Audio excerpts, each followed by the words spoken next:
Olá pessoal, tudo bem? Para quem não me conhece, eu sou Juliano, CEO da Construtora Prósperos. E hoje nós vamos tratar sobre telhas. Qual é a melhor telha para sua casa, para sua construção ou para uma reforma que você vai fazer? Então, se você gostou desse assunto, se você acha que ele é importante e relevante para você, fica com a gente até o final desse vídeo, se inscreva no nosso canal, deixa o seu comentário, o seu joinha e vamos que vamos!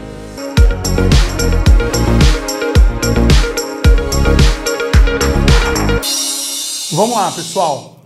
Então hoje nós vamos falar sobre telhas. A gente tem feito bastante projetos aqui, muitos projetos mesmos, graças a Deus, e essa situação tem vindo bastante à tona. Então, que tipo de telha usar, para que tipo de casa, e hoje nós vamos trazer algumas alternativas aqui. Nada muito novo, mas nós vamos falar um pouco sobre duas telhas, ou uma telha e um tipo de telhado, que está entrando bastante aí no mercado. Eu acho interessante, já são utilizadas em áreas industriais, mas eu acho interessante trazer para vocês. Então a primeira telha, e a mais comum, é a telha de barro. Essas telhas de barro, elas são antigas, a gente chama ela de casa clássica. As casas que têm essas telhas são casas clássicas ou de estilo colonial. Então quando você vai para Campos de Jordão ou para áreas do sul, você vê muito essas telhas. Essas telhas são muito boas, muito resistentes, duram muito. Então ela tem algumas características importantes. Por exemplo, a questão térmica dela é muito boa. Então quando está muito frio, ela não deixa a casa muito fria. Quando está muito calor, ela não deixa a casa muito quente. Mas o padrão dela já é um padrão que não é todo mundo que gosta. Então o padrão mais moderno de construção de casas, já essas telhas estão saindo muito do mercado. E o custo operacional dessa telha. Essa telha tem um custo mais caro porque ela é vendida individual. Como o telhado fica muito pesado, o madeiramento ou a estrutura metálica que você vai colocar para assentar essas telhas é muito caro, porque é muita madeira. A madeira não pode ser muito simples, tem que ser madeiras que não empenam, que resistem bem à água, as madeiras mais duras, a gente chama de madeira amarga, porque o cupim não gosta. Então o tratamento para essas madeiras também é bem intenso. É bonito, algumas pessoas gostam, eu particularmente não gosto, mas algumas pessoas gostam, mas o custo operacional é muito alto. Então existe a telha de barro. Outro tipo de telha é a telha de fibrocimento, aquela telha ondulada, cinza que a gente vê. Essa telha, antigamente, ela tinha amianto na sua composição. E aí, como o amianto é cancerígeno, ele foi proibido, banido da produção dessas telhas. Legal, top, melhoramos a saúde. O problema é que essa telha ficou frágil. Mesmo as telhas mais espessas, se você não colocar o escoramento da telha num espaço menor, porque antigamente a gente punha de metro em metro, hoje você tem que colocar de 80 a 80 centímetros, senão a telha forma uma barriga. Com o sol, com a água, com o calor, com o frio, ela vai ondulando. Então você tem que colocar as madeiras ou a parte metálica para sustentar essas telhas num espaço menor, senão ela ondula. Ela é uma telha mais barata, então você cobre o telhado todo de uma maneira mais rápida e mais barata. Ela é leve, então o madeiramento que está embaixo ou a parte metálica pode ser mais simples. Ela resiste bem, se é uma telha um pouco mais grossa, ela resiste bem à água. E tem vários modelos dessa telha. Então, telha de fibrocimento tem ondulada, tem trapezoidal, tem com 6 metros de comprimento, tem canaletão, tem vários tipos de telha de fibrocimento. As escolas aqui em São Paulo, principalmente as escolas estaduais, antigamente, assim, não muito antigamente, mas elas usavam os canaletões de telha de fibrocimento, porque são telhas que duram realmente bastante. Mas tem essa questão, que você tem que tomar um pouco mais de cuidado com ela e impermeabilizar um pouco melhor rufos e calhas. Essas telhas são usadas principalmente para ficar em áreas internas do telhado. Então a gente faz a platibanda da casa e a telha fica dentro. Então Essas casas são aquelas casas chamadas de modernas. Você não vê o telhado do lado de fora. Então essa telha é muito utilizada quando você quer construir uma casa moderna, né, com estilo moderno. Então você põe uma platibanda na frente da casa, normalmente essa platibanda tem que ter uns 80, 90 centímetros, e encaixa a telha tem que ter, assim, no mínimo 10% de caimento, no mínimo. Então 10% de caimento já tá bom, mas um pouquinho mais melhor. E a calha fica interna, então você não vê calha, você não vê tubulação de descida de água, você não vê telha. Isso faz a casa ter um estilo um pouco mais moderno. Essas são as telhas que eu acho mais interessante.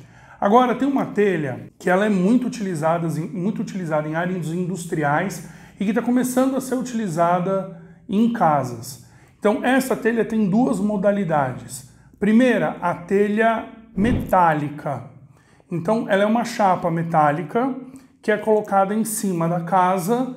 Essa telha ela pode ser mandada fazer com medidas bem grandes, ou seja, a instalação é muito fácil, isso é uma característica positiva. Ela é extremamente leve, então aonde vai ser colocada essa telha, ou madeira ou estrutura metálica, pode ser um material mais simples ainda do que a telha de fibrocimento. Ela é muito leve.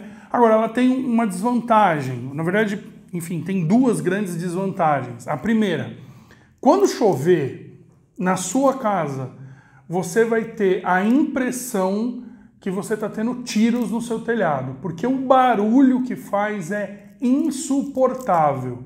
Então você economiza com instalação, economiza com a telha, economiza com o madeiramento que vai embaixo dela, mas a questão térmica, que ela esquenta demais, e a acústica vai ficar a desejar. Então, num dia de chuva ou numa noite de chuva, 3 horas da manhã, a casa inteira vai acordar, porque o barulho é muito forte.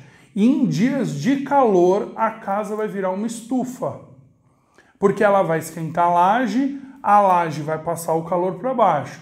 Essa laje leva 3 dias para esfriar. Isso quer dizer que, mesmo quando o calor intenso terminar, você ainda vai ter a casa muito quente, à noite muito quente. Então existe essa telha, mas existe esse porém, ou esses dois poréns. Mas existe essa telha que a gente chama de telha sanduíche. Essa telha sanduíche foi desenvolvida para as empresas. Essa telha pode ter um comprimento gigantesco, normalmente até 12 metros de comprimento. Então, isso é muito bom. A gente manda fazer a telha na medida que a gente quer, e a telha sanduíche é composta de uma placa de telha metálica, igual essa que eu falei anterior, uma placa de telha metálica, normalmente é chamada trapezoidal. No meio vai uma espuma, isso já vem pronto, tá? Não é que a gente faz. Uma espuma ou um isopor, e embaixo uma outra telha. Então, telha, isopor ou espuma e telha. E essa telha é fixada com parafuso em cima da estrutura do telhado. Olha, é fantástico. Você tem uma economia de aquecimento na casa ou de ar-condicionado, porque a casa fica fresca praticamente o tempo todo.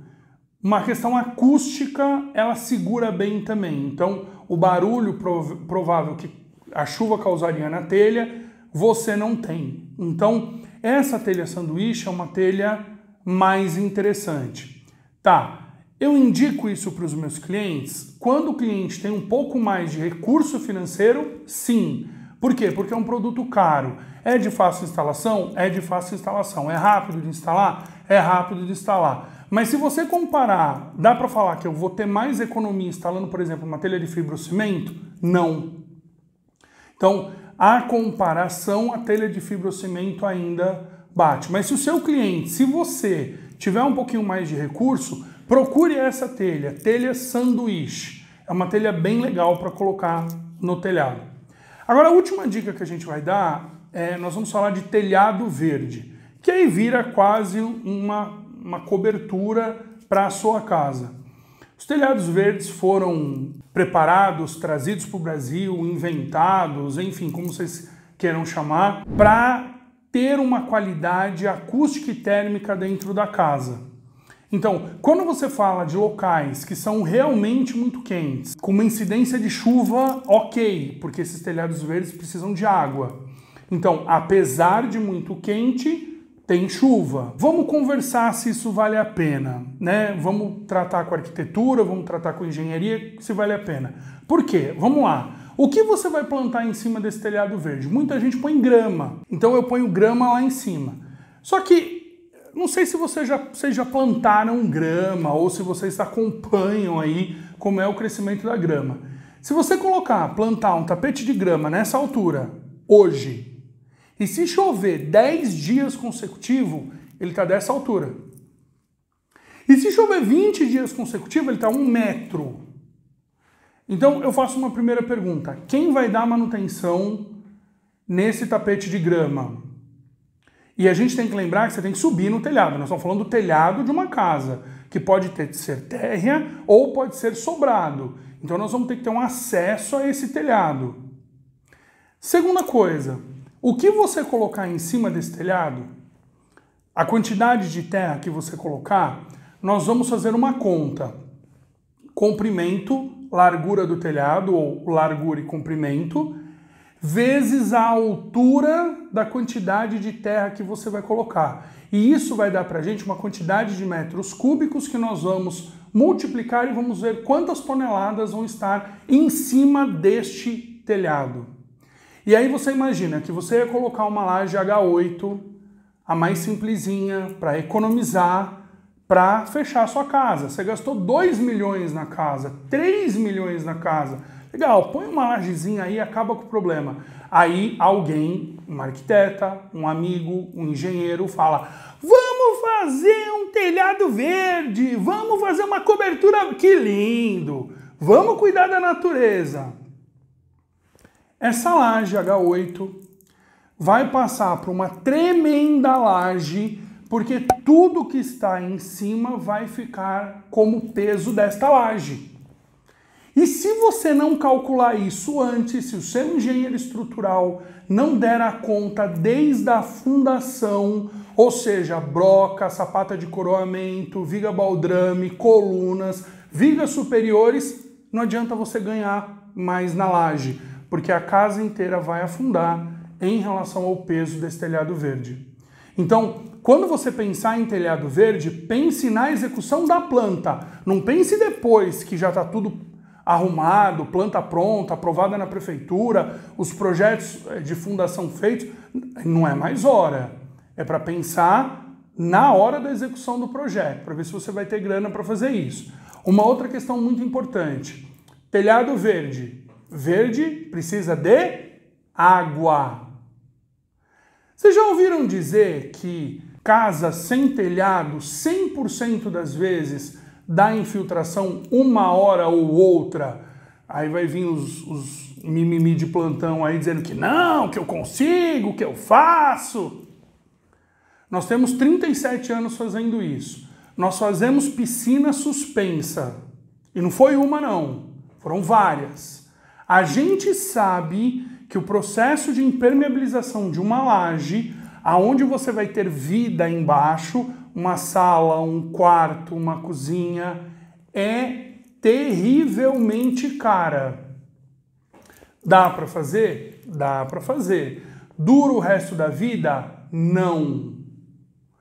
Não. Lajes com impermeabilização para receber telhados verdes sofrem o desgaste através da terra, da chuva, da pedra, que fura a manta, não hoje, não amanhã, mas isso acontece e vai dar infiltração na sua casa. Então, para fazer um telhado verde na sua casa, você tem que entender que você vai desembolsar uma grana com estrutura de concreto e impermeabilização dessa laje.